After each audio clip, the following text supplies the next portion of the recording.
Welcome to Whispering Loudly, the award-winning Workshop Whisperer podcast, as featured by Apple, with Rachel Evans, the #1 automotive business coach in the aftermarket. Thanks to Platinum sponsor Podium, Titanium sponsor Mechanic Desk, and Diamond sponsor Ventavid. Whispering Loudly is a Workshop Whisperer podcast. Hello, I'm producer Mel, and we're so excited today to be joined by Jessica Dane. She's the team co-owner and commercial operations officer of motor racing team 888 Race Engineering. Having grown up around motorsport in the UK, Jess's first job at 888 was as a sub-assembly mechanic at the age of 18. Since then, she's worked in several roles and departments, becoming a shareholder in 2015. We are super stoked to have you on the podcast today. Thank you so much for joining us, Jess. Hi, thank you for having me. Lovely to talk to you guys. Jess, we're really excited to be able to talk to you today. As you know, we have thousands of auto repair shop owners out there that listen to Whispering Loudly every week, and they're always super excited whenever we have anyone on from a race team. So thank you. Thank you so much for joining us. I'm particularly excited, obviously, with you being the female co-owner of a race team. But also you've got a really interesting background around motorsport. So I'm looking forward to talking to you about that. But would you like to tell our listeners a little bit about yourself? Yeah, I think that summed it up pretty well. I mean, we missed out the extra bits that I do on the side, but that's a good background. That sums it up. But these days, as well as that, I'm also working across the Australian Rally Championship as their anchor on 7 and on the TCR coverage, also on Channel 7. So doing a bit of TV work these days as well. And on top of that, I'm also doing a law degree, trying to fit in a law degree around all of that.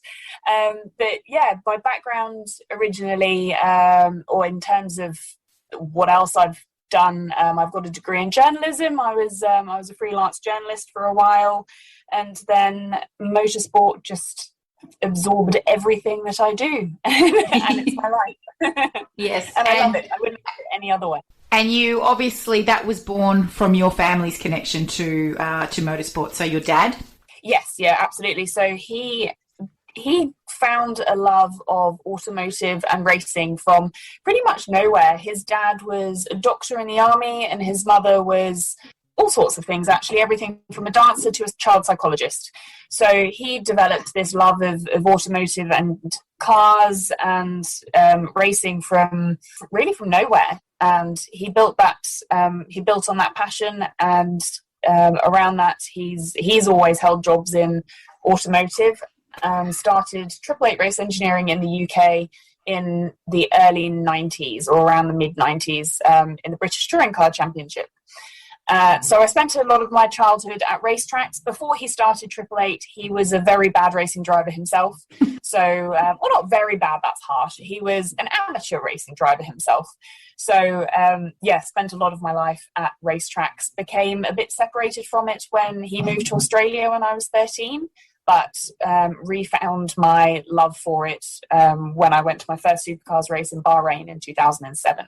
Join our free Facebook group, Your Profitable Auto Repair Shop, and join in on the conversation with auto repair shop owners just like you globally. Fantastic. And you became a shareholder of the team, and recently that shareholding's increased. So what's it like, the difference between just working around the team but actually having some skin in the game? So I actually became a shareholder when I wasn't working at 888. I had a stint in 2015 of going and working in TV production, and that was when I became a shareholder for various reasons. And it hasn't really been something that has affected my day-to-day jobs, or it didn't for the first few years. It was just something that was the case in the background. No one talked about it. It wasn't that well known.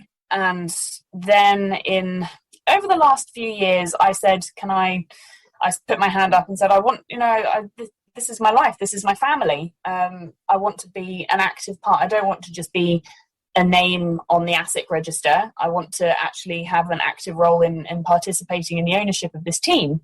And therefore I said, right, I'm going to start coming to board meetings. I need to start having a say in these decisions. And it went from there. And then when all of the recent discussions took place, and consequential sell-off of 40% of the business to Tony Quinn, who's now yes. come on board as a shareholder. So it's great to have him.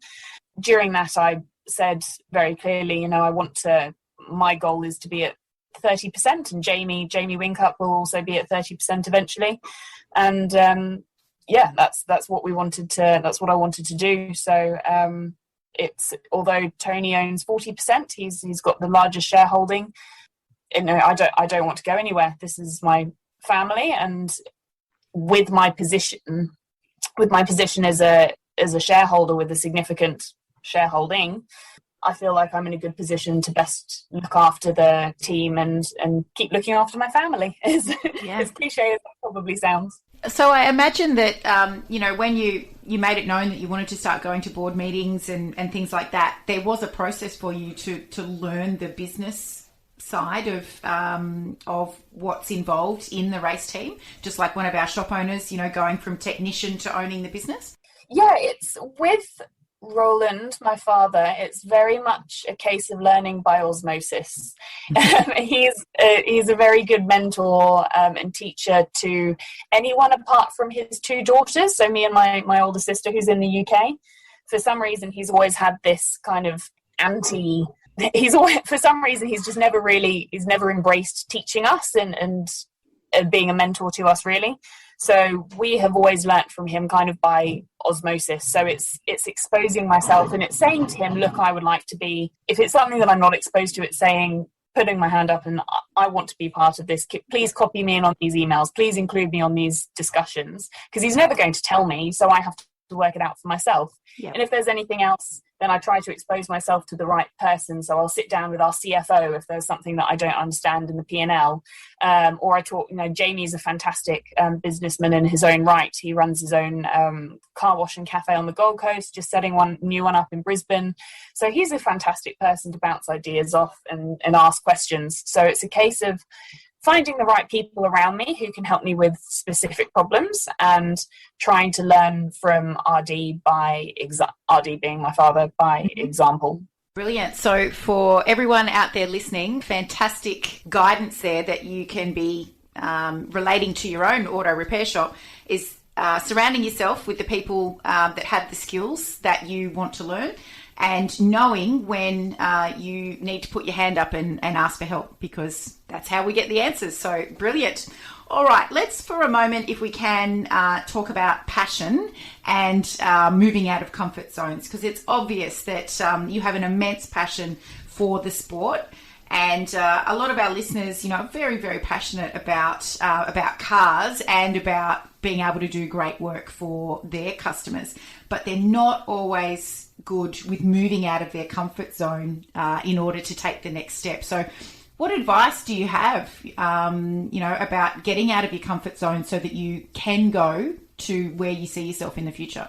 It can be scary. It can be really daunting. So I completely understand that. For me, I have learnt to trust my gut feelings. So I can actually pinpoint a few key times in my life where I've had a gut feeling and it feels like I have known what to do before I've known the why.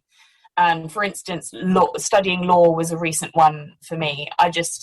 It kind of happened over a period of maybe 2 weeks of this feeling that then grew, and I thought I really have to do this. I've got to work out how to do it, and put myself in that position and do something different, because I felt like I had become stagnant. There was a possibility of my role changing quite a lot when we were hopefully going to run a third car for a female driver called Simona Di Silvestro. That unfortunately all fell through at the 11th hour.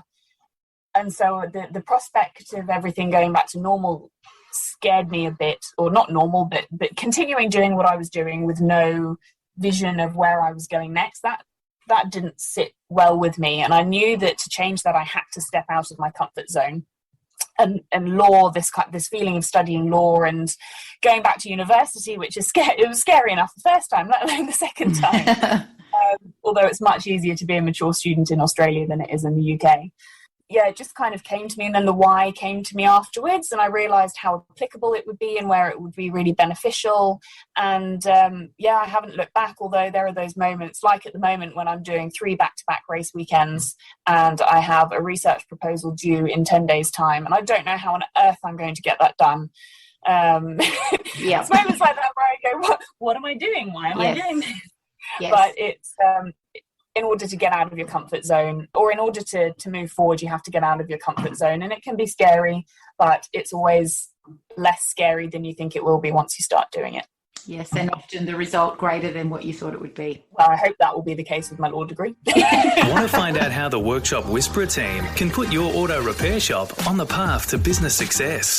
Head to www.workshopwhisperer.com/whispering loudly to claim your free workshop success session with the team. So you're an ambassador of FIA Girls on Track Australia. Tell us about how that came about and why it's important for you to share with the next generation of young women. I hadn't actually noticed that I was one of very few females in the paddock until, I think, 2015. We hired a female engineer from, she came over from Germany. She'd been working for AMG. Yeah, so Romy came over in 2015. She'd been working with AMG. And for some reason, or I didn't really understand at the time why it was a big deal that we had a female engineer. And it wasn't until I looked around pit lane and saw that she was literally the only female engineer in pit lane. There might have been some back at the workshops, but certainly in pit lane, she was the only one.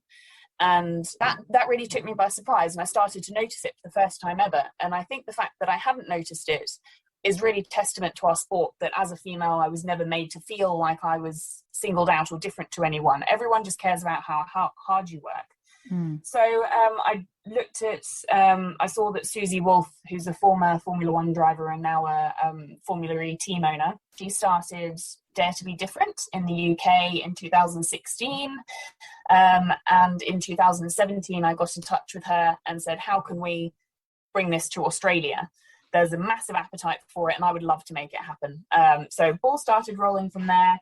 And in 2018, we launched, and over the years, it's turned into Girls on Track because it's been acquired by the FIA, which is wonderful because now it's under one single umbrella around the world, and other sporting governing bodies can get involved as well and be part of this massive global initiative, which has a really good brand around it. But getting girls involved in motorsport through Girls on Track is such a rewarding experience. And although some of the girls who we interact with might never go and do anything to do with motorsport again, that it might have opened their eyes to be able to do something that they didn't know they could do, or something that intimidated them. If it gives them that little boost to say, actually, yeah, I can do that. I can jump out of my comfort zone, as we were just talking about, and do something that I would not have otherwise done, then that's ticked a box for me. And hopefully some of them do end up race engineering or as mechanics or even drivers one day, because I think STEM industries in general around the world, not only in Australia, can only benefit from having more females involved, because that changes the way we approach problem solving. And that really is what running cars is all about. Problem solving. 100%. And I echo your thoughts around that. On our side of the industry, in the auto aftermarket, we see more and more women coming in